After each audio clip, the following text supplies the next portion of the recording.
Allô, c'est Nordin. نعم مساء الخير. Grande différence.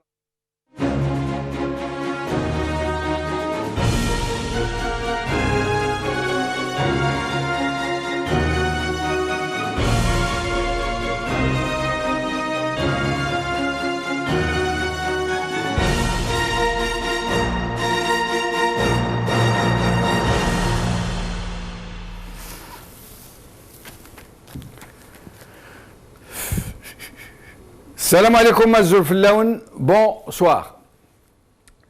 Plusieurs parmi eux, parmi ces putschistes qui ont plongé le pays dans l'enfer, il faut appeler les choses par leur nom, qui ont plongé le pays dans l'enfer pour la seule et unique raison qu'ils refusaient d'être chassés du pouvoir. Plusieurs parmi eux ont déjà quitté ce monde sans rendre compte de leurs crimes. Des hommages militaires leur ont été rendus et ils ont été inhumés en grande pompe. Sauf qu'à l'annonce de leur trépas, les Algériens ont presque exulté. Je suis désolé de le dire comme ça. Ils ne leur ont pas témoigné la moindre reconnaissance, loin s'en faut. Malgré leur retenue à l'endroit des morts, qui distinguent leurs mœurs, les Algériens n'ont regretté leur mort que parce qu'ils ont tiré leur révérence sans rendre compte, sans être jugés. Sur les réseaux sociaux, les Algériens ont abondamment insulté leur mémoire, les chargeant de tous les crimes. Les autres, ceux qui sont encore parmi nous, ont fini par sombrer dans leur propre mystification au point où, en toute bonne conscience, en fin de compte, ils croient vraiment qu'ils n'ont agi que pour le bien de la République. Ils sont dans un tel autisme qu'ils ne parviennent même pas à admettre qu'il n'y a jamais eu de République en Algérie, autre que celle des copains et des coquins. Ils sont à côté de leur pompe, de leur propre vie, et n'en voient que ce qui convient à ce qui leur sert de cœur, si tant est qu'ils en aient un, qui ne soit pas qu'une pompe, ce qui serait un prodige en soi. Avec le temps et l'expérience du larron, ils sont devenus des forgerons de l'histoire. Ils la tordent au gré de leur ahurissant scénario. Et ils sont là, droits dans leurs rangers, oreilles bouchées, yeux bandés, conscience évacuée, à s'époumoner, à postillonner leurs annales fantaisistes, édulcorés au credo du nationalisme sur mesure, qui leur sert de passe-partout, pendant que leur Thuré-Ferrer nous pousse la chansonnette patriotarde pour gogos attardés. Des plumes et des tribuns, mercenaires, voient de leurs maîtres, tout aussi autistes que ceux qu'ils servent, on l'entend sévir et ont abondamment servi en échange de miettes tombées de la table des maîtres. Ils étaient là, et certains parmi eux sont encore là, qui ont contribué à étouffer les cris des suppliciés, à glorifier les bouchers de masse, à tirer à boulets rouges sur quiconque osait dénoncer seulement l'horreur. Et ils avaient fini par croire qu'ils étaient des artistes dans leur genre, des foudres de guerre. Ils avaient oublié des pauvres, eux aussi, dans ce monde d'autistes qui n'étaient efficaces que parce qu'ils avaient le monopole de l'information, le monopole du patriotisme sur mesure, le monopole des valeurs dites démocratiques, le monopole de la vitrine, le monopole des discours qui leur étaient dictés. Peu cher. Aujourd'hui, beaucoup de sang a coulé sous les ponts. Des cœurs continuent de saigner à ce jour dans les familles des 20 000 disparus forcés. Mais quelque chose a profondément changé. Les Algériens disposent maintenant d'une zapette qui leur permet d'aller d'une chaîne à l'autre. Ils ne sont plus pris en otage. Ils chevauchent de petites souris en plastique qui leur permettent de visiter le monde entier, le monde de l'Internet, dont le général Nazar a dit, à très juste raison, de son point de vue, bien sûr, qu'Internet est ce lieu de rencontre des hyènes et des vautours. Et il poursuit, écoutez bien, je le cite, « Les aigles, ma foi, sont rares dans nos contrées par les temps qui courent. » Vous m'en direz tant, cher généralissime. 24 ans plus tard, après le coup d'État qui allait transformer l'Algérie en enfer, nous sommes toujours dans le déni. Les seuls qui continuent de s'exprimer le plus, même s'ils sont honnis, même s'ils sont unanimement vomis, sont ceux-là même qui étaient à la manœuvre macabre. Le régime a muté. Il a explosé en plusieurs clans. De junte mortelle, il s'est transformé en oligarchie mortifère. Le plus fort parmi ces clans, et qui jouit du soutien d'une puissance étrangère, menace de tout déballer, de faire la lumière sur la maison de l'ogre, Dar el-Ghul, non pas pour rendre justice aux victimes, bien sûr, mais pour neutraliser ses adversaires qui se trouvent être ces criminels contre l'humanité. Mais ces derniers gardent de l'initiative. Ils ne sont pas démunis. Eux disposent de dossiers d'un autre genre, celui du pillage des ressources, même si eux-mêmes n'en sont pas indemnes. Ils menacent, si on ne leur lâche pas la grappe, comme ils disent, de faire la lumière sur la grotte d'Ali Baba et des 40 000 voleurs. Et nous, dans tout ça, on est là, bouche ouverte, à attendre que les uns et les autres ouvrent la boîte de Pandore, qu'ils lâchent les fauves, qu'ils déchaînent les éléments. Et nous, on attend gentiment, comme des grands. Aujourd'hui, dans cette émission, nous allons parler de l'instrumentalisation de la violence après le coup d'État, de son utilisation, de la création et de l'infiltration de groupes terroristes pour les utiliser contre les populations, contre les intellectuels.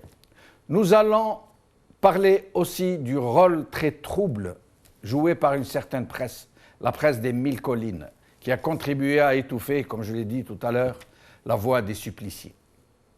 Avec nous, et pour en parler, Nordine Ahmin, avocat et militant des droits de l'homme, Yahya Bonouar, journaliste, Badreddine Gerfa, cadre du FIS, et nous écouterons une courte interview que nous a donnée le journaliste français Jean-Baptiste Rivoire, que nous allons d'ailleurs écouter tout de suite. Bonjour Jean-Baptiste Rivoire, merci d'avoir accepté de répondre à nos questions. Vous aviez toujours soutenu que le régime algérien avait instrumentalisé la violence, qu'il l'avait récupérée jusqu'à la contrôler, au point où l'on parlait désormais de terrorisme pédagogique. Expliquez-nous. Oui, alors effectivement, au moment du coup d'État de janvier 92, l'armée a donc interrompu le processus électoral où la population avait voté en majorité pour le Front islamique du salut. Et pour sanctionner un certain nombre d'Algériens, l'armée les a envoyés dans des camps de concentration au sud.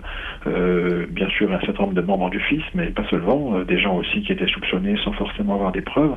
Et ça, c'est une première action importante qui a contribué à radicaliser tout un tas d'opposants, parce qu'après avoir passé plusieurs mois dans les camps du Sahara, ils étaient encore plus en colère contre le régime.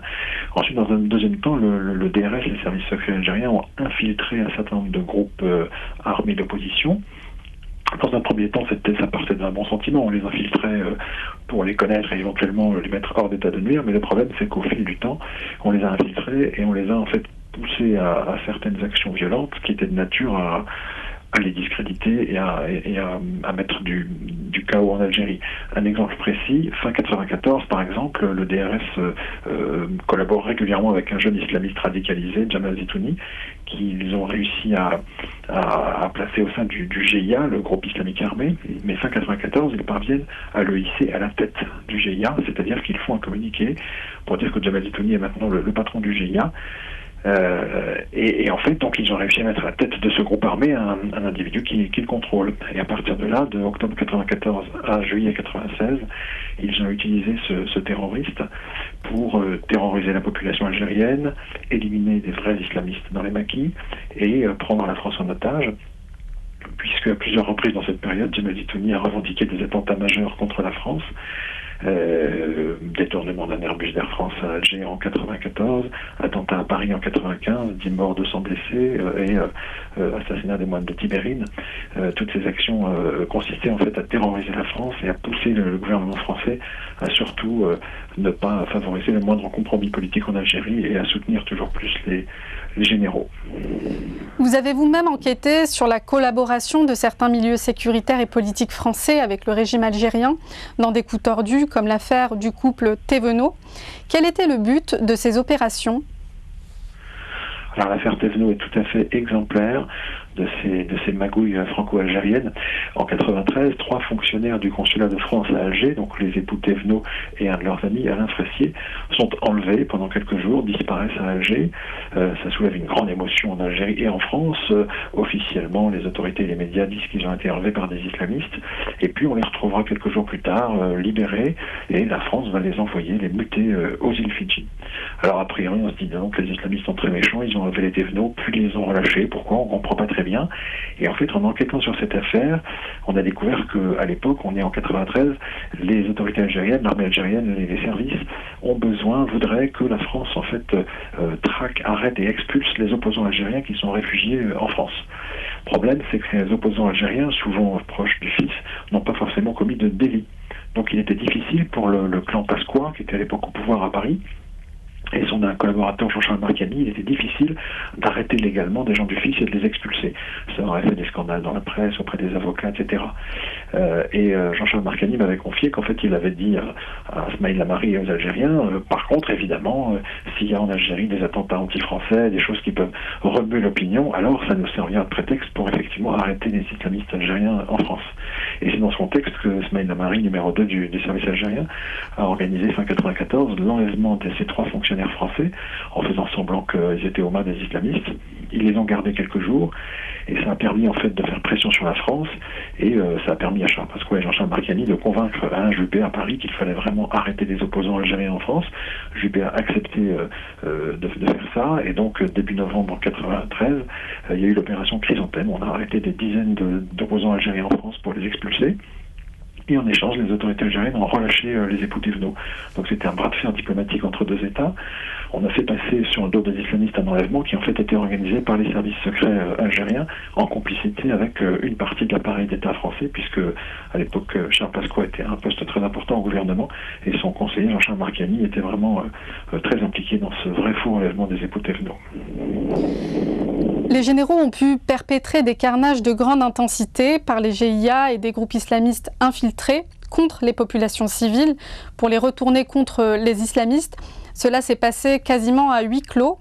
Comment expliquez-vous la complicité active des médias algériens et l'absence pour le moins des médias français, hormis quelques rares exceptions comme vous-même ? Alors effectivement, en 97, il y avait des tiraillements très forts à la tête de l'État algérien. La branche éradicatrice de l'armée, donc essentiellement le DRS dirigé par le général Toufik Médienne, voulait pas de compromis avec les islamistes. Et vous aviez de l'autre côté le président Lamine Zeroual, un ancien général, qui lui pensait qu'il fallait faire un compromis avec les leaders du fils, Bassim Madani et Ali Belhadj, au point que fin août 97, je crois que Zeroual les avait fait sortir de prison, placés en résidence surveillée. Enfin, il poussait pour une négociation avec le fils pour quelque part le réinjecter un petit peu dans la vie politique. Et ça, la branche du DRS pro-française et éradicatrice ne le supportait pas. Et dans ce contexte, de terribles massacres de populations civiles ont eu lieu dans la banlieue d'Alger. On a massacré dans la ceinture, ce que j'appelle la ceinture verte d'Alger, c'est-à-dire des banlieues pauvres et qui avaient massivement voté pour le fils en 92. C'est eux les victimes de ces massacres. Alors c'est toujours pareil, on nous a dit officiellement que les islamistes massacraient des villages. Bon, ça c'est ce que tout le monde a retenu, c'est ce que les médias ont raconté. Mais en enquêtant notamment sur l'un de ces massacres, le terrible massacre de Ben Afra dans la nuit du 22 au 23 septembre 97, on a découvert qu'en réalité, une bande de 80 tueurs cagoulés avait tué à peu près 400 habitants pendant 4 heures. Jusqu'à maintenant, c'est le mystère. Qui était-il? Officiellement, c'est des islamistes, mais en réalité, beaucoup de témoins qui étaient sur place nous ont expliqué que des véhicules blindés de l'armée avaient encerclé le quartier du massacre entre 23h et 5h du matin. Ils empêchaient les victimes de s'enfuir en les refoulant vers le théâtre du massacre, et ils empêchaient des patriotes ou des habitants de venir porter secours aux blessés.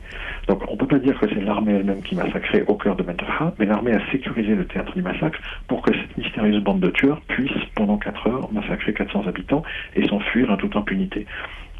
Moi, ça me rappelle un petit peu le massacre des camps de Sabra et Shatila au Liban. Dans les années 80, en fait, l'armée israélienne encerclait les camps et c'est les milices chrétiennes qui sont rentrées dans les camps et qui ont massacré. Donc c'est pas forcément l'armée israélienne qui a massacré, mais elle a organisé et sécurisé le théâtre du massacre. Donc voilà, après la question c'est pourquoi les médias algériens n'ont pas pu raconter ce qui s'était vraiment passé, ou les médias français. Il faut savoir qu'en tout cas l'État algérien verrouillait très solidement son territoire à l'époque. C'était extrêmement difficile pour des journalistes français d'avoir des visas, et quand ils avaient des visas, ils étaient encadrés et escortés, et ils avaient tendance à relayer la version officielle des autorités plutôt que d'enquêter. C'est ce qui explique en fait que l'Algérie a réussi à intoxiquer l'opinion internationale à travers les journalistes français notamment. Quant aux journalistes algériens, ceux qui essayaient de faire un travail après 92 ont été souvent tués ou expulsés, et le régime avait réussi à soumettre quand même une grande partie de la presse algérienne et à l'empêcher d'enquêter réellement sur ces massacres, ce qui fait qu'en fait la vérité n'a rarement été découverte. L'affaire des moines de Tibérine n'a toujours pas été élucidée, même si de très fortes présomptions pèsent sur l'armée algérienne. Pensez-vous que la guerre des clans qui a lieu en ce moment entre les clans du régime pourrait faire éclater la vérité? Alors, je ne sais pas si la guerre des clans actuelle entre le clan Boutef et le DRS va faire sortir la vérité, mais je pense qu'un jour ou l'autre, oui, la vérité sortira, parce que le temps passe, les responsables du DRS qui sont impliqués dans l'enlèvement et l'assassinat des moines s'éloignent progressivement du pouvoir. Smaïl Lamari est décédé en 2007, Toufik Médienne est maintenant en position moins favorable qu'auparavant, et je pense qu'il y a des cadres du DRS qui, un jour ou l'autre, vont parler sur cet enlèvement et cet assassinat. En tout cas, c'est souhaitable, parce que là encore, on a complètement intoxiqué l'opinion. On a fait croire pendant des années que ces pauvres moines chrétiens, qui étaient en très grande sympathie avec la population locale, avaient été victimes de méchants Algériens islamistes qui s'étaient retournés contre eux pour les égorger. Les gens ont cru, puisque des musulmans contre des chrétiens, forcément, ça serait la guerre des civilisations, ça serait crédible. En fait, comme si les religions se détestaient forcément. Alors qu'en vérité, cette affaire est d'une toute autre nature. On avait au contraire un très grand respect entre les moines chrétiens et la population de la région. Ils avaient connu les parents, les enfants des générations entières, et donc quand des jeunes de la région de Bédéa ont pris des armes contre le régime, souvent les moines les connaissaient et ne les jugeaient pas, et même parfois quand les gens du maquis pouvaient passer, étaient gravement blessés, il pouvait arriver qu'ils aillent se faire soigner au monastère. Donc en réalité, c'est cette situation qui a embarrassé considérablement les autorités algériennes et qui ont incité, là encore, Smaïl Lamari à organiser l'enlèvement des moines. Le but n'était pas de les tuer, c'était simplement de les expulser pour se débarrasser de ces témoins gênants et les empêcher d'aider les maquisards islamistes. Mais je pense qu'après, l'affaire a mal tourné parce que des soupçons ont commencé à se porter sur les autorités algériennes, et pour éviter que le scandale n'éclate, je pense qu'ils ont ordonné l'élimination des moines. Et donc je pense qu'un jour ou l'autre ça sortira, et c'est important parce que cette affaire de moines de Tibérine peut être perçue comme finalement la preuve que les islamistes tuent et égorgent, alors que dans cette affaire, c'est plutôt les services algériens qui ont voulu éliminer des témoins gênants qui étaient au contraire en faveur d'un dialogue entre les religions. Jean-Baptiste Rivoire, merci d'avoir répondu à nos questions. Merci à Jean-Baptiste Rivoire, merci à Samia de lui avoir posé ces questions. Je tiens à signaler que nous avons essayé de joindre Ahmed Simouzara, qui est au Burkina Faso, qui est l'un de ces anciens islamistes très pacifiques qui vivaient en France et qui ont été victimes de ce complot de Pasqua, Pandro, Marchiani, Yves Bonnet, Smaïl Ammar, etc., l'affaire dite du complot de Folombré. Donc on a essayé de le contacter, on n'a pas réussi à le joindre, mais nous essayerons encore. Nourdine Ahmin, merci d'être avec nous, merci d'avoir accepté notre invitation. Je vous remercie moi aussi pour cette invitation. Alors, Nourdine Ahmin, merci. Nourdine Ahmin, plusieurs membres parmi les putschistes, parmi les membres de la junte qui a perpétré le coup d'État de 92, ne sont plus de ce monde, sont partis sans rendre compte. Et ceux qui sont encore de ce monde semblent ne pas être inquiétés outre mesure. Ils ne seront pas jugés, il n'y aura pas d'enquête, la vérité ne sera pas faite. Vous savez, la vérité, un jour ou l'autre, elle sera de mise. Il faut qu'un jour éclatera, ça c'est évident, même pour ceux qui sont morts. Mais il y aura même à titre posthume, c'est impossible, devant tous les crimes qui ont été commis, des crimes abominables, des crimes contre l'humanité, d'une atrocité presque incomparable. C'est la raison pour laquelle la question justement de vérité et justice est posée plus que jamais. Pourquoi? Pour connaître justement ce qui s'est passé pendant cette décennie, pendant toute cette période qui a connu des massacres à grande échelle. Les tenants du pouvoir et les acteurs de cette période-là, du côté du pouvoir, disent que c'est les islamistes. Soit, d'accord, ok, c'est les islamistes. Qu'est-ce que vous attendez pour justement lancer un mécanisme de vérité et justice? Et voilà, on va les juger, c'est tout. Ouvrons-nous d'abord les débats sur cette question, ensuite ouvrons-nous des dossiers sur tous ces massacres-là, et on verra justement, laissons la justice, une justice indépendante, sinon un mécanisme à prévoir, hein, c'est après discussion, un mécanisme à prévoir dans le sens justement d'une vérité et justice. Des exemples, on a... Oui. Eux, ils rétorquent, ils vous répondent, quand vous leur dites pourquoi vous ne demandez pas vous-même qu'il y ait une enquête et une justice impartiale, ils vous répondent non, on n'a plus le droit. Il y a maintenant une loi, la Charte nationale pour la réconciliation, qui interdit de mener toute investigation et de juger quiconque dans cette tragédie nationale. Absolument oui, bien sûr. Pourquoi d'abord cette charte? Pourquoi? La question se pose. C'est pour couvrir qui? Protéger qui? Et finalement, cette charte est venue pour protéger les bourreaux des deux bords. C'est les bourreaux, c'est les criminels des deux bords que cette charte protège. Par contre, la victime, c'est justement, encore une fois, ces victimes-là, d'abord, par les faits qui sont déroulés, et la deuxième, justement, le deuxième crime contre ces victimes, c'est cette charte, justement. L'objectif de cette charte, c'est pour protéger les criminels. Voilà. Au sujet de l'instrumentalisation de la violence, Nourdine Ahmed, dès l'interruption des procès électoraux, au début, les premiers temps de la violence, les islamistes ont été poussés à la violence. Nous ne le dirons jamais assez. On ne leur a quasiment pas laissé le choix. Mais au début, il n'y avait pas de guerre contre les civils. C'était un affrontement entre des islamistes et la police surtout. Et puis, petit à petit, ça a dégénéré et on a assisté à une violence qui est née, qui était orchestrée, dirigée contre les civils. Exclusivement contre les civils, presque exclusivement, j'allais dire. Non seulement il y a eu l'instrumentalisation de la violence, mais il y a eu aussi la planification de la violence. On a planifié à cette violence. Et on a planifié à tout cela pour arrêter un processus électoral qui est venu après le 5 octobre 88.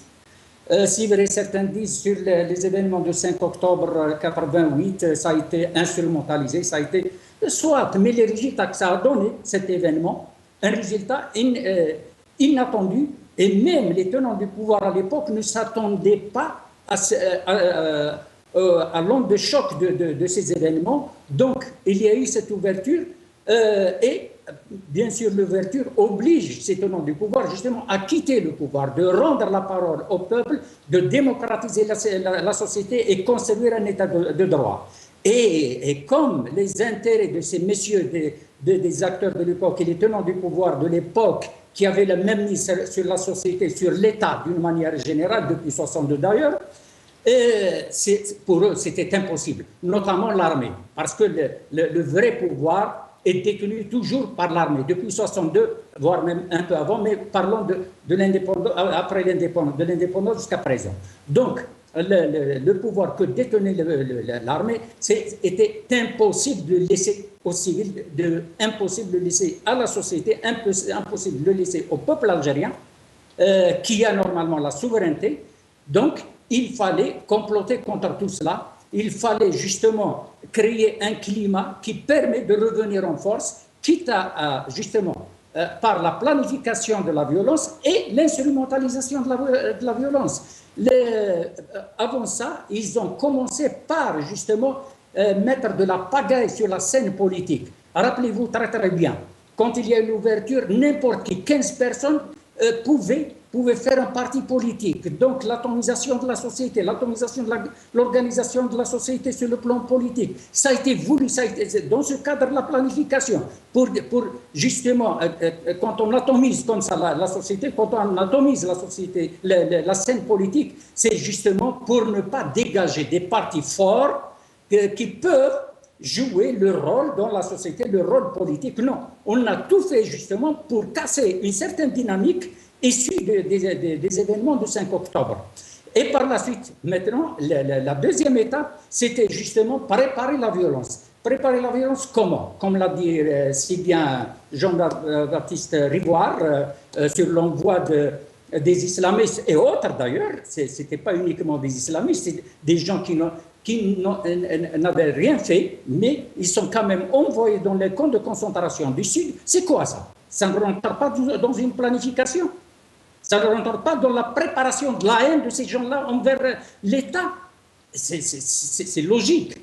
Donc, c'est comme la deuxième étape. La troisième étape, justement, c'est provoquer carrément la violence. Provoquer la violence, ça a commencé, comme vous l'avez dit au départ, par, d'ailleurs, on ne sait pas qui d'ailleurs jusqu'à présent, hein, on dit que c'est des islamistes qui tuaient des policiers au départ, par la suite les journalistes et ensuite les étrangers justement pour commettre des massacres à grande échelle, à huis clos. Donc, c'est ça.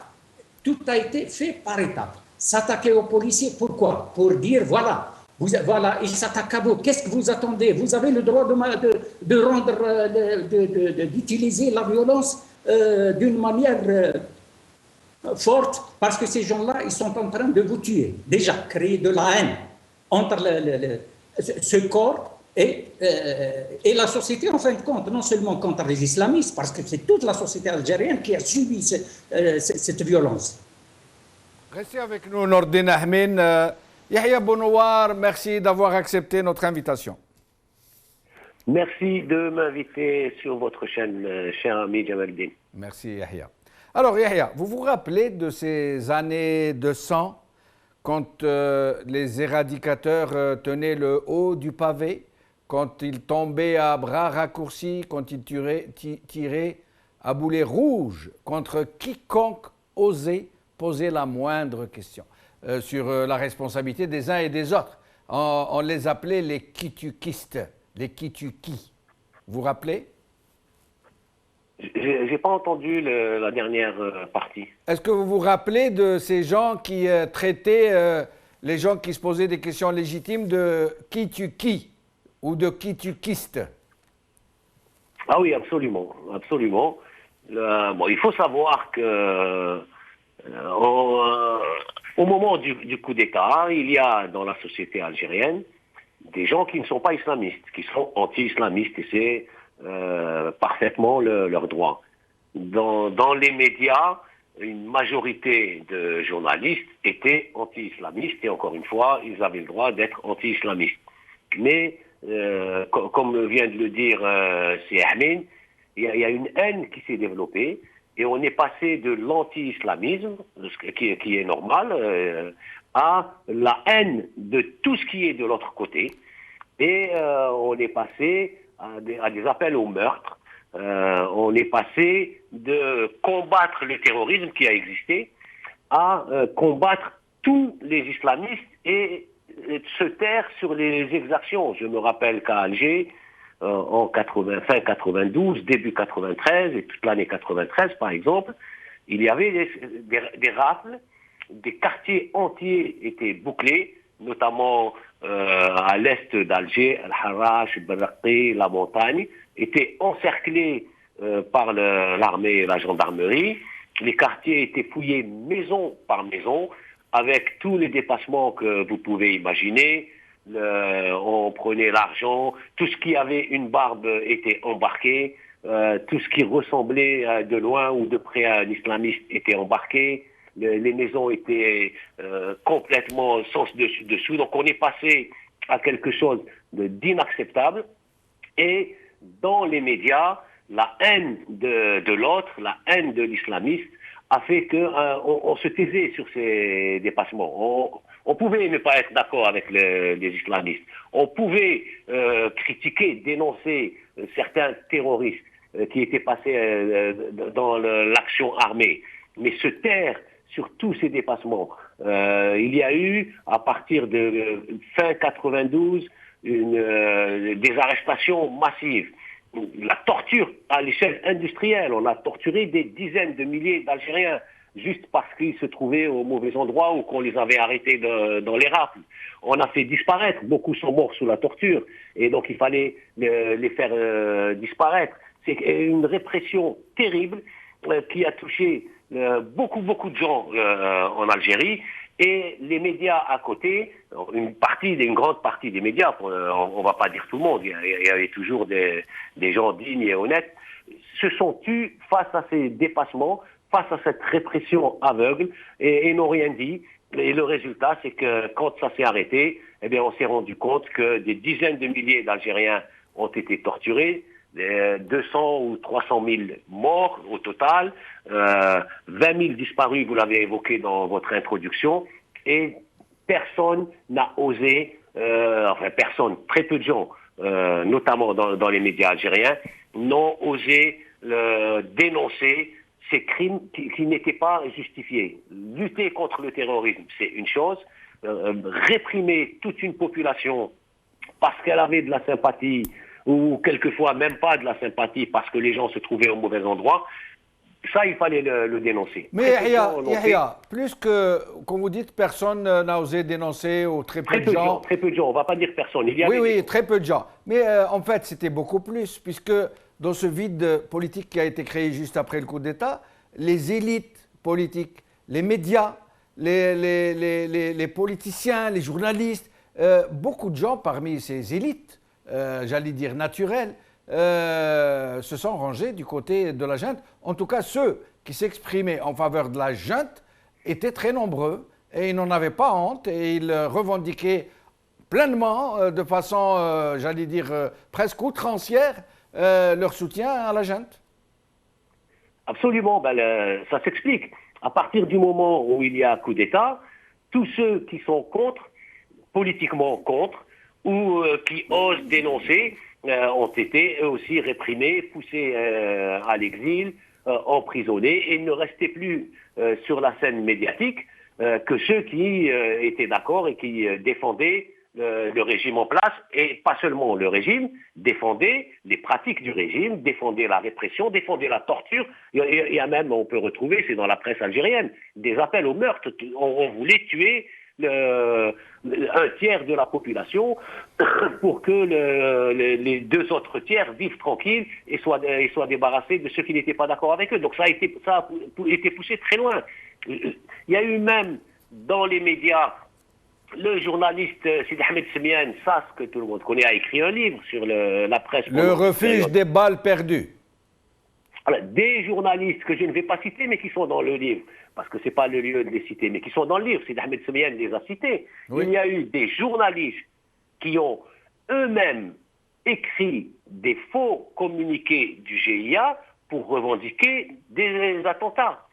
C'est-à-dire, non seulement ils ont écrit sous les ordres et les coups de téléphone et les fax des officiers du DRS, mais ils ont poussé le bouchon à écrire eux-mêmes des faux communiqués du GIA pour revendiquer des actions terroristes. Donc ça a été vraiment très loin. Ils ont fait plus que supporter un régime issu d'un coup d'État, ils ont été complices sur le plan médiatique des exactions des services de renseignement. Ça a été vraiment très loin. Donc ça, aujourd'hui, les gens commencent à le deviner. Je pense que les Algériens le savaient un peu, mais c'est clair qu'il y a une partie, on est passé de l'anti-islamisme qui est légitime politiquement à la complicité de meurtre, à la presse des 1000 collines. Yahya, je vais vous raconter deux anecdotes auxquelles j'ai assisté personnellement, hein, j'étais présent. Une fois, un journaliste, un collègue, avait reçu un appel et il écrivait comme ça, je me rappelle, sous la dictée. Il écrivait Saria, X, le Katiba, il donnait des informations sur un maquis des Jihad dans les montagnes, et etc.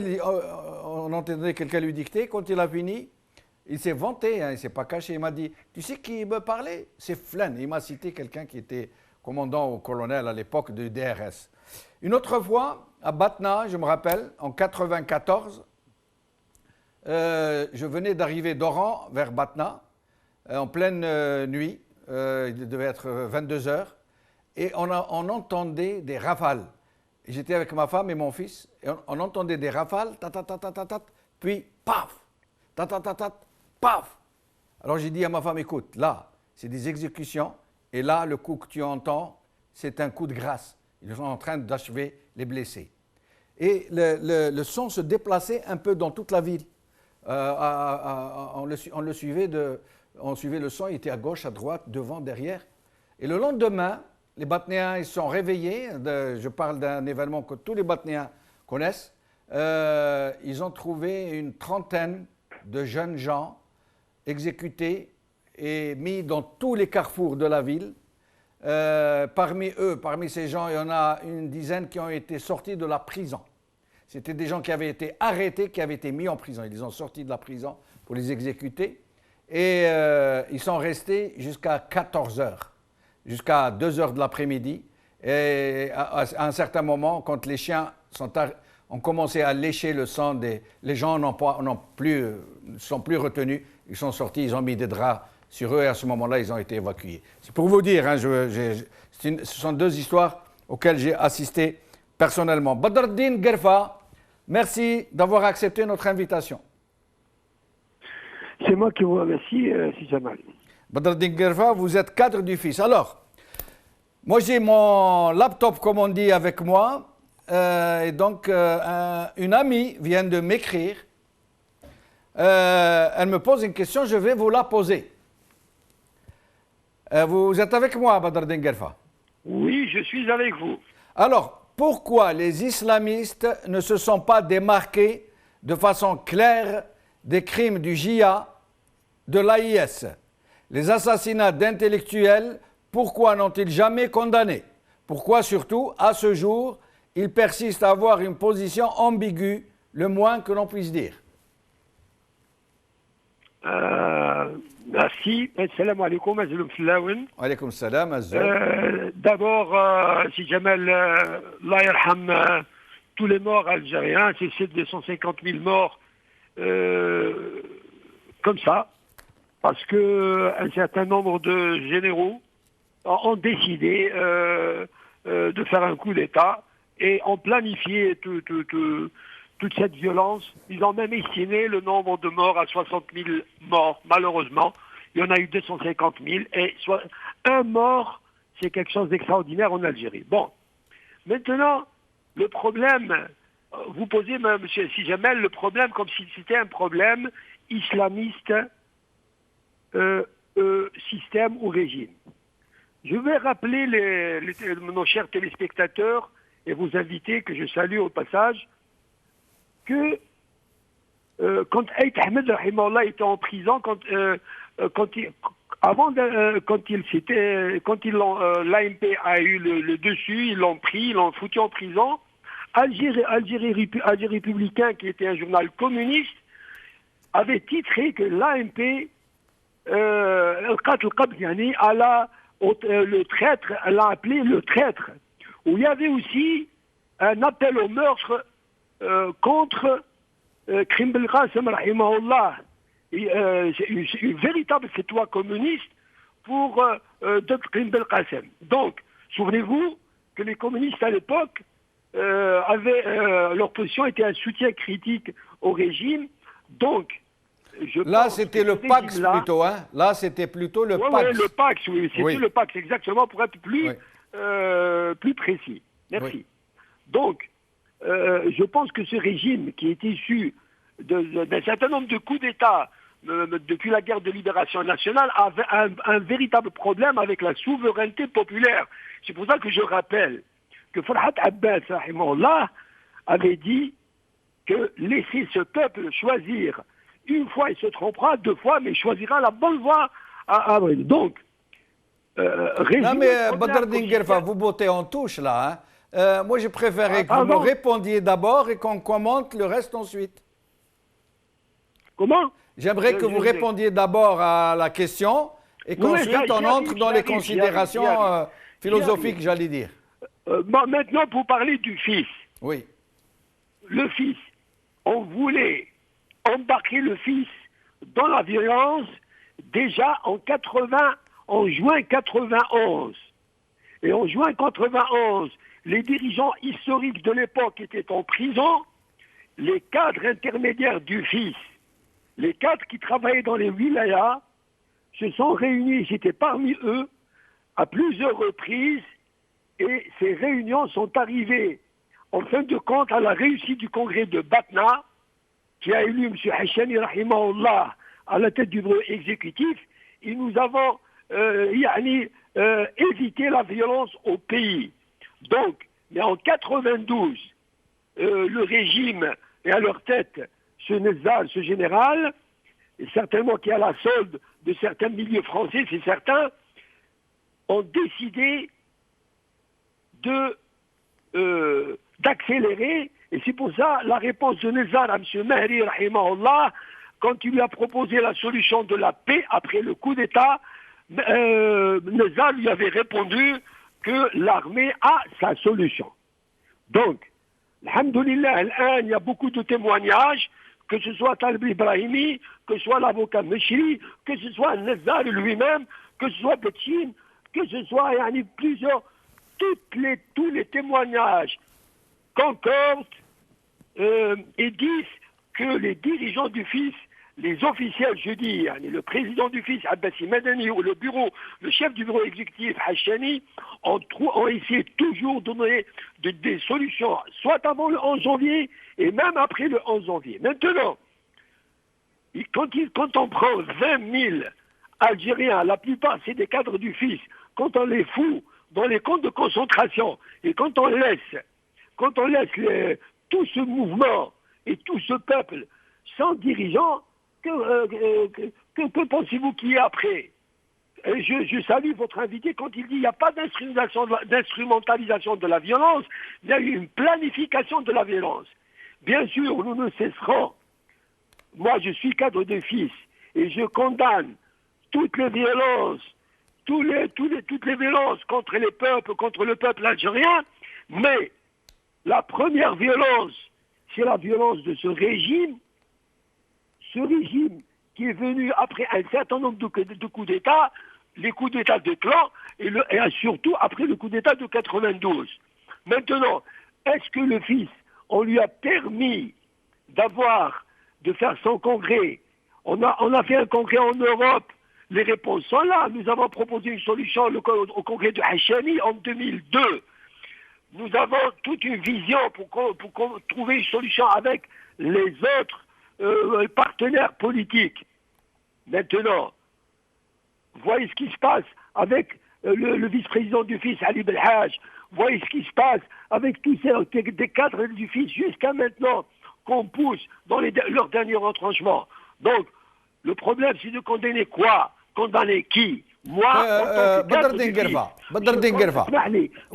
Oui. D'abord, c'est vrai, nous signalons que M. Ali Belhaj continue de subir un harcèlement absolument intolérable. Au point où on reproche à certains de ses amis de venir prier avec lui. Ça devient intolérable. Mais sinon, la question est simple, si Badr Dinguerfa.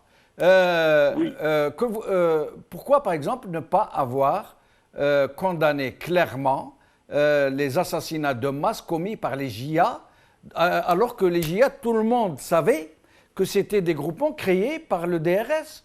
Même ça, vous ne l'avez pas condamné.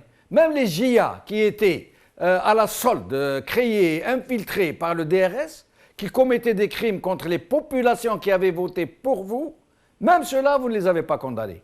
De façon claire, j'entends, sans ambiguïté. Écoute, si Jamel, comment nous avons condamné, nous condamnons tous les massacres de population, cette population, ce peuple algérien qui subit des violences depuis 62 et et surtout après 92, nous les condamnons fermement, clairement et sans détour. Mais est-ce que c'est ça la solution? Comme disait Feu Mahdi rahimahullah, est-ce que la solution c'est la condamnation? Non, monsieur Jamal, je suis désolé, nous devons travailler. Non, mais c'est, Badr Dinguev, excusez-moi de vous interrompre, c'est se démarquer. Oui. Quand on condamne un groupe terroriste qui parle au nom des musulmans, au nom des islamistes politiques, qui égorge, qui tue, qui brûle, qui dévaste, moi personnellement, Jamal Belchinouf, je sais que ce groupe du JA a été créé par le DRS. Mais quand vous le condamnez, vous vous démarquez. Ça veut dire que vous l'isolez. Ça veut dire que vous faites l'allié du peuple algérien contre et le DRS et le JA qui l'a créé. Or, même ça, vous ne l'avez pas fait.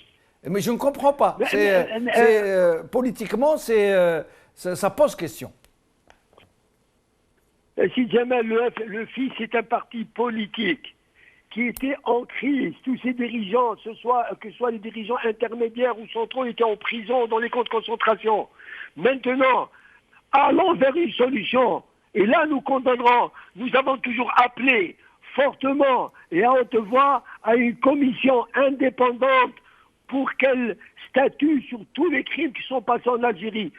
À ce moment-là, tout sera clair. Nous ne voulons pas être manipulés par qui que ce soit, par un clan ou par un autre. Saïd Moukbel, il n'a rien à voir avec l'islamisme, mais Saïd Moukbel déjà prévoyait qu'il allait être tué par le DRS, n'est-ce pas, si Jamal? Donc, oui, dans une longue interview qu'il a donnée à un journaliste, Monica Bergman, une lettre à quelque chose comme ça, il a dit qu'il doutait beaucoup des auteurs véritables de ces crimes ciblés, de ces assassinats ciblés. Exactement, si jamais nous condamnons, mais le problème c'est, je dis qu'il faut aller vers une solution. Je saisis cette occasion pour me poser une question, pour me demander où se trouve l'instance de suivi des concertations, où est le CTLD, la transition à la liberté démocratique, où est le débat? Il n'y a pas de débat sur la crise algérienne. Nous écoutons Betchine, nous écoutons Nezar, nous écoutons Foulen, mais où sont ces partis? Il faut avoir le courage de débattre. Il faut avoir le courage, même au fils, nous devons avoir le courage de dire on s'est trompé là, on ne s'est pas trompé là. Tous ces partis, Hams maintenant, par exemple... Justement, attendez, Badreddine Guerfa, je vais vous poser une autre question qui vient de me parvenir d'un autre ami. Décidément, vous êtes en veine. Les gens vous adressent des questions via ma boîte mail. Donc, après le putsch, comment le fils a-t-il réagi? Comment a-t-il pu s'organiser dans de telles circonstances très difficiles? Et surtout, comment expliquer la complicité de partis politiques, même islamistes? Oui, c'est ça le... Quand on parle d'instrumentalisation, Monsieur Belchinouf, vous êtes de ma génération, vous savez, quand on était aux universités ou dans les écoles supérieures, beaucoup de gens étaient étudiants et étaient contractuels avec les services de sécurité. Maintenant, c'est une toile d'araignée qui se trouve un peu partout, dans les associations, dans les partis islamistes, communistes, chez les avocats, les juges, etc. Malheureusement, en 92, tout le monde le sait maintenant, alhamdoulilah, il faut appeler chat chat et chien chien. Je parle maintenant du parti Nahda islamiste. Il a été clair, il a été pour le choix populaire. Maintenant, Hamas, qui était Hams maintenant, elle a eu un autre, elle s'est rangée du côté des putschistes. Et ils le disent jusqu'à maintenant, et c'est malheureux, ils disent que nous voulions sauver l'État algérien. Or, ils ont sauvé la mafia qui gouverne et qui pille, qui tue les Algériens. Mais quand on parle du RCD, il a fait le même choix. Quand on parle de Hussein Ahmed qui a compris l'essentiel, comme le dit son confident, il a compris, il a dit à son confident, on peut le lire sur les journaux, en 91, nous avons gagné la souveraineté populaire. Yani, le peuple a choisi pour la première fois. Alors, c'est M. Ahmed qui parle. Si le fils travaille bien, c'est tant mieux pour l'Algérie. S'il ne travaille pas bien, vu qu'on a gagné la souveraineté populaire, les Algériens vont choisir un autre parti. Badr Denguerva, je vais vous arrêter. Je vous laisserai poursuivre après pour essayer de répartir tant de paroles de façon équitable. Nordin Ahmin, je reviens à vous. Peut-être un commentaire sur ce que disait Badr Denguerva? Le commentaire que je puisse faire à propos de votre invité, c'est que à l'époque, non seulement le pouvoir demandait aux islamistes, même à toute l'opposition, la vraie opposition à l'époque, il y avait une opposition constituée notamment de la LADDH, c'est-à-dire la Ligue algérienne pour la défense des droits de l'homme, le Front des forces socialistes, le Parti des travailleurs de Misa Hannoun, MDA de Ben Bella, bien sûr, et les islamistes, du fils notamment, bien sûr. Là, le pouvoir jouait un certain jeu. Si tu veux t'asseoir à la table des discussions, condamne d'abord. Voilà ce que faisait le pouvoir à l'époque. C'est-à-dire, je n'ai aucune discussion avec vous si vous ne condamnez pas. Et vous condamnez le djihad en tant qu'islamiste. Ce n'est pas en tant que groupe criminel. Et tout cela. Et bien sûr, normalement, la presse, comme l'a dit Benoît, malheureusement, la presse, dans son écrasante majorité, a pris le camp des putschistes. Donc, au lieu de mener justement des enquêtes pour connaître ce qui s'est passé à l'époque, après tous les massacres qui ont été commis, non. Donc, voilà, on jouait sur ce volet-là. Il faut condamner le djihad en tant que groupe islamiste. Ça, c'est terminé, c'est identifié. Ce n'est pas la fabrication du DRS, ce n'est pas ça n'a rien à voir avec nous. C'est des islamistes, c'est des sanguinaires. Il faut les condamner en tant que tels. Donc c'était très difficile. Et c'est comme ça, au fait, c'était une stratégie pour couper court à toute avancée de la véritable opposition à l'époque. Nordin Ahmin, restez avec nous. Nous allons observer un court intermède et nous revenons à vous dans quelques instants.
Salam alaikum min jadid. Nordin Ahmin, je reviens à vous. Tout à l'heure, vous disiez que vous étiez sûr que la vérité finirait par se faire. Est-ce que ce ne serait pas juste un vœu pieux? Sinon, comment pouvez-vous envisager que cela puisse aboutir, que cette vérité pourrait un jour éclater dans de telles circonstances?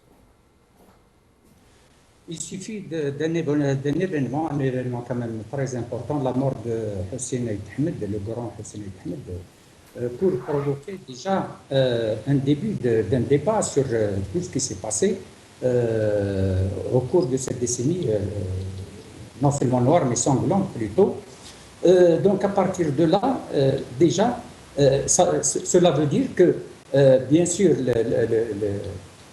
la société, si pour le moment il ne réagit pas dans le sens vraiment, dans le sens, je dirais figurant, dans le sens fort, pour revendiquer juste la vérité et justice, c'est parce que ils savent, même aujourd'hui, les tenants du pouvoir sont encore dangereux. Ils sont capables de provoquer un autre désastre, surtout parce qu'il n'y a pas eu, parce qu'il y a la continuation de l'impunité. Et cette politique de l'impunité, justement, elle est utilisée dans ce sens. C'est-à-dire, si vous bougez, vous aurez une situation pire que celle qu'on a vécue déjà.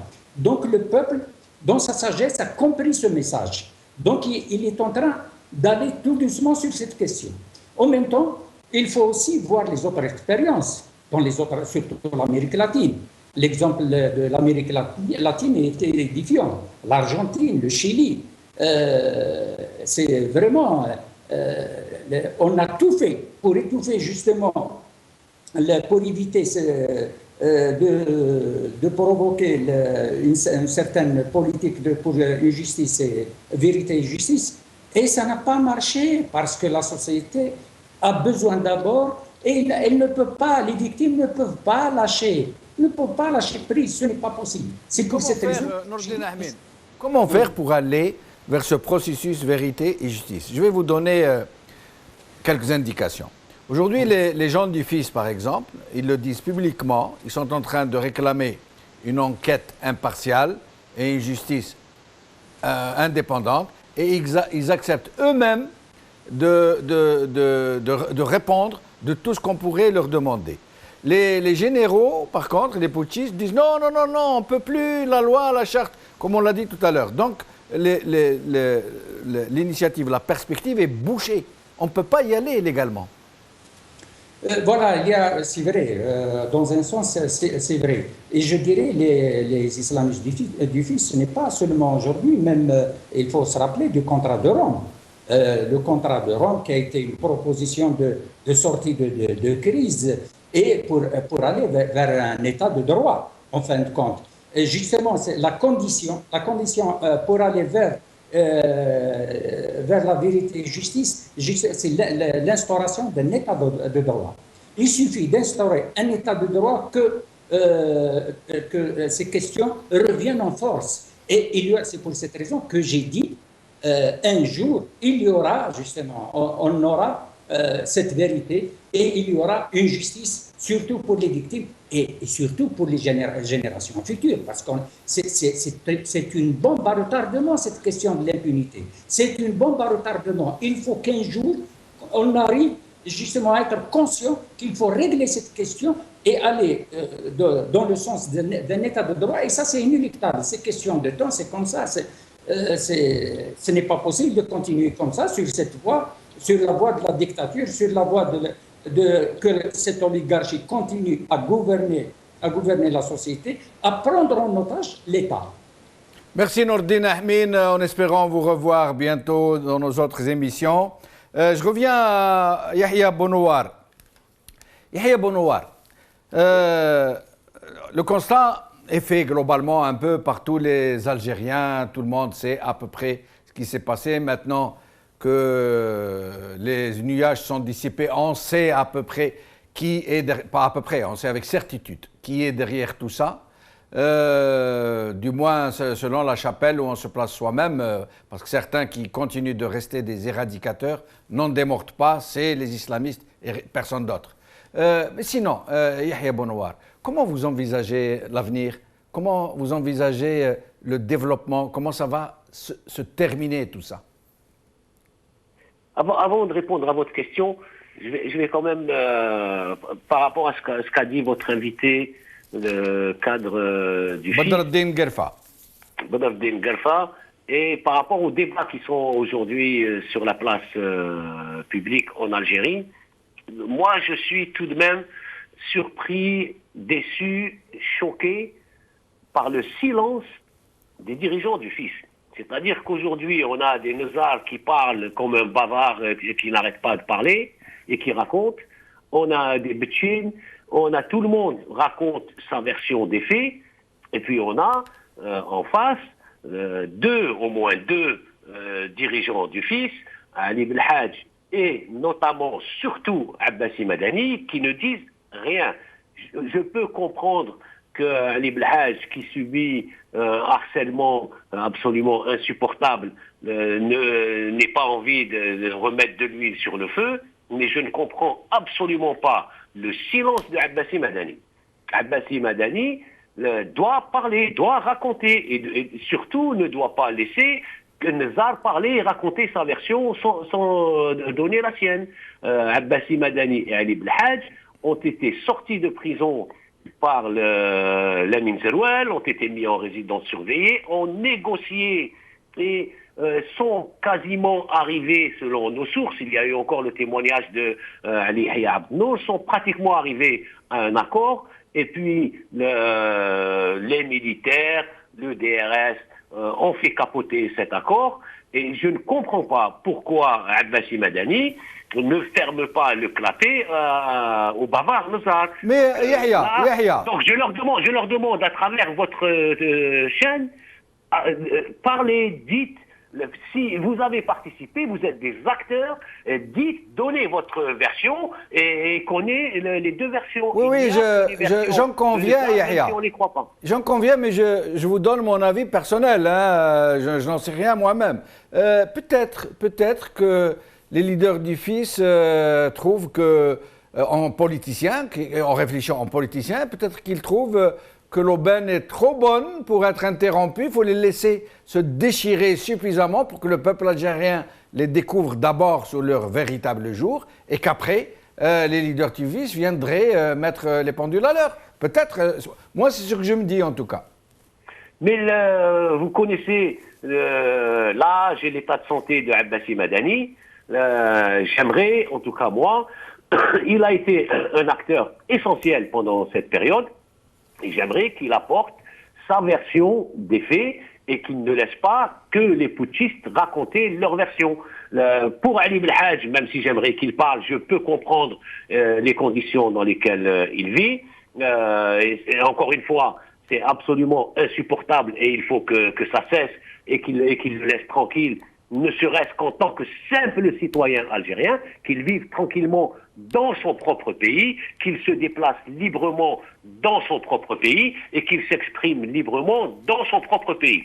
Mais, vu les circonstances, au moins que Abbassi Madani apporte, et puis il n'y a pas que Abbassi Madani, il y a Abou Khamkham, il y a Ali Jeddi, ils sont encore vivants, il y a Hachani, Allah rahmou est mort, mais les autres sont encore vivants, qu'ils apportent eux aussi leur version pour nous aider à comprendre, même si on a compris, mais il y avait deux acteurs essentiels, d'un côté les généraux putschistes, de l'autre côté les dirigeants du FIS, et ça fait 20 ans qu'on entend les Nezars raconter sa version, et aujourd'hui c'est Betchine qui le contredit, et ce n'est pas les autres. Donc je les appelle, pour l'histoire, et pour qu'on comprenne, à donner leur version des faits.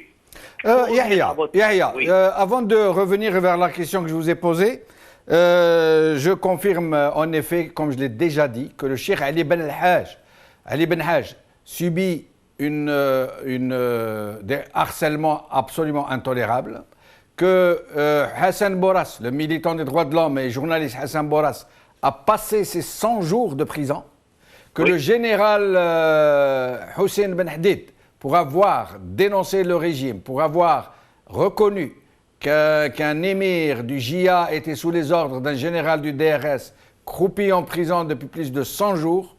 Donc il fallait absolument que nous le disions. Sinon, Yahya, comment envisagez-vous l'avenir? Tout à l'heure, Nourdine Ahmed nous parlait d'un processus vérité et justice. Vous pensez que c'est faisable dans notre pays? D'un processus? Vérité et justice, comme en Afrique du Sud. Ça va être très, très, très difficile parce que la société algérienne a été neutralisée, terrorisée et au bout du compte anesthésiée. C'est la société algérienne qui ne veut même plus d'un processus de justice parce qu'elle a peur de ce que cela pourrait apporter. Je ne parle pas évidemment de ceux qui ont participé, c'est-à-dire d'un côté les généraux et de l'autre des terroristes islamistes qui se sont entendus, parce qu'il n'y a pas eu, en Algérie, il n'y a pas eu d'accord politique, il y a eu un accord entre assassins, d'un côté et de l'autre. On s'entend, on arrête ça, chacun rentre chez lui et personne n'est poursuivi. Vous avez tué, j'ai tué, vous avez torturé, j'ai massacré, vous avez égorgé, j'ai fait disparaître des gens, on ferme le couvercle et on passe à autre chose. C'est ce qui s'est passé en Algérie. Il n'y a ni vérité et encore moins de justice. Il n'y a pas eu d'accord politique, ils ne voulaient pas d'accord politique. C'est pour ça qu'ils ont bloqué les accords qui allaient aboutir entre Zeloual et les dirigeants du FIS. C'est pour ça que je reviens encore. Il faut que les dirigeants du FIS parlent. Il faut qu'ils disent pourquoi l'accord politique a été bloqué et qu'il y a eu à côté un accord entre tueurs. Il devait, dans un pays normal, l'accord se fait entre hommes politiques et non pas entre tueurs. Et donc, il faut qu'ils nous racontent pourquoi ça ne s'est pas passé. Et donc voilà, aujourd'hui, vous savez, l'Algérie entre dans une crise économique. Vous voyez la baisse des prix du pétrole, vous voyez la baisse du niveau d'instruction dans la société algérienne, la baisse du niveau des sciences dans la société algérienne. Ça risque de mener à autre chose et plus personne ne parlera ni de vérité ni de justice. Mais Merci. Sur le long terme, les historiens, peut-être dans 40, 50 ans ou un siècle, il y aura toujours le travail des historiens qui remettront chacun à leur place. Les criminels rentreront dans la case des criminels et les autres, chacun retrouvera sa place.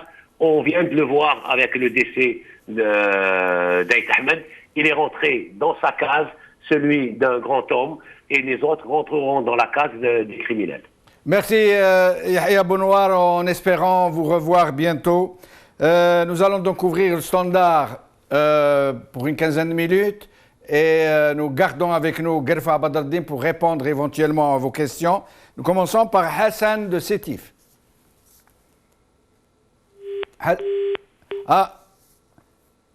Hussein de Suisse. On les a perdus. Badardine Gerfa. Badardine Gerfa. Avec vous? Badardine Gerfa, vous m'entendez? Oui, je vous entends très bien. Donc on vous a gardé avec nous. Nous avons ouvert le standard. Pour ceux de nos téléspectateurs qui nous appellent, je vous demanderai de répondre éventuellement à leurs questions. Mohamed de Bruxelles. Oui, salam alaikum, c'est M. Chenouf. Wa alaikum salam wa rahmatullah, c'est Mohamed. Tfadal. Voilà, je suis un cadre du FIS aussi, donc voilà, j'ai entendu mes collègues tout à l'heure, surtout Badardine, à qui on lui a posé la question pourquoi le FIS n'a pas condamné les crimes commis pour les groupes terroristes. Oui. En fait, déjà, les groupes terroristes, nous, en tant que cadre, on ne les reconnaissait pas comme groupe, entre guillemets. On considérait que c'est un acte du pouvoir. On a condamné le crime du pouvoir depuis, non seulement le coup d'État, mais déjà au moment où on pratiquait notre droit d'élu dans la gestion des municipalités et des wilayas. Parce qu'on a commencé à subir le dictat du pouvoir déjà à ces moments-là. Donc, après le coup d'État, le fils, au fait, ils ont été tous contraints à chercher des issues personnelles, soit en fouillant ou en se cachant ou s'exiler carrément du pays. Donc, regrouper les cas de fils pour avoir une position et condamner les actes, c'est déjà chose pratiquement impossible du moment où pratiquement tous les cadres du fils, à l'époque déjà, tous les vrais cadres du fils, Abbasi, Cheikh Abbasi, Rabbi Tawil fi Amrou, Ali Belhaj, Rabbi Salah Yidlaq Salah, et tous les autres, ils étaient déjà éparpillés. Ils pouvaient merci, pas même... merci Mohamed de Bruxelles. Vous nous dites que la condamnation n'a pas pu se faire pour une question presque organique, j'allais dire, parce que le fils n'a pas pu réunir tous ces cadres pour pouvoir prendre une mesure politique. Tahar de Hollande. Tahar de Hollande. Est-ce que Tahar est avec nous? Tahar de Hollande. السلام عليكم. وعليكم السلام. اهلا بك سي طاهر، تفضل. اخي الكريم، انا حبيت عندي ملاحظتين. تفضل. رابيدمون من فضلك شويه خاطر بوكو دابيل. رابيدمون ملاحظتين يا اخي. حنايا لابريس، انا الصحفيين تاعنا والسياسيين لوبوزيسيون بين قوسين لازم دير لوتوكريتيك. لابد احنا نشوفوا احنا الصحفيين تاعنا اللي في الحقيقه يكونوا القلم تاع الشعب تاعهم. وي وي وي يا اخي الكريم، ولاو خذاو يعني موقف مع السلطه مباشره. كان السلطه كانت تكذب، المخابرات تكذب وهما يكتبوا في الجرايد تاعهم. وثانيا المعارضه، انا نقول لك بكل صراحه، خاصه جماعه حمص، لابد يديروا اللوتوكريتيك. حنا كنا في 94 كنا في واحد المؤتمر اسلامي في مدينه فوبرتال بالمانيا، وكانوا يبعثوا هذوك الدعاة تاعهم يتعاملوا مع المخابرات الجزائريه. والجزائريين الوقت هذيك ايامها كانوا في المعتقلات في الصحراء، وما يجي يحلف يقسم بالله العظيم في المسجد انه الجزائر في ايدي امينه. بارك الله فيك. طاهر من شرقة. الو اهلا سي طاهر، مرحبا بك. بارك الله فيك سي جمال. اهلا بك سي يشوفك الفرح. اهلا بك، تفضل سي طاهر. عرفتني شكون؟ عرفتك بيان سور، سيناتور. صح بارك الله فيك. تفضل سي طاهر، ماذا بك بخف شويه خاطر الناس عم ينتظروا. رابيدمون، بارك الله فيك. Une question. Oui. Pointilleuse. Pourquoi la bombe de l'aéroport qui a explosé n'a fait blesser ni douaniers, ni policiers, ni agents des Algérie, ni gendarmes, nul, que les personnes, que les passagers intègres. Barakallahu fik. Nous allons prendre un dernier appel, puis nous revenons à Badreddine Guerfa. Sid Ali de Londres. Sid Ali. Dénonciation, ils ont arrêté de demander un TV. Salam alaikum. Samahni Sid Ali, on ne vous a pas entendu. Vous pouvez répéter? On l'a perdu. Badreddine Guerfa, le mot de la fin vous revient si vous voulez répondre. Mais il reste très peu de temps, moins de 2 minutes, je vous en prie. Je vais essayer. Bon, avant de répondre aux questions qui ont été posées, d'abord, je voudrais remarquer que quand on parle des groupes soi-disant islamistes qui étaient dans les maquis, il faut d'abord faire la différence entre ceux qui ont été poussés à la violence et ceux qui sont sortis des casernes du DRS et autres. Premièrement. Deuxièmement, dans tous les cas, comme le disait Mehdi, le soldat algérien, qu'il soit de l'AMP ou de la gendarmerie ou de la police, ceux-là doivent strictement se conformer à la loi.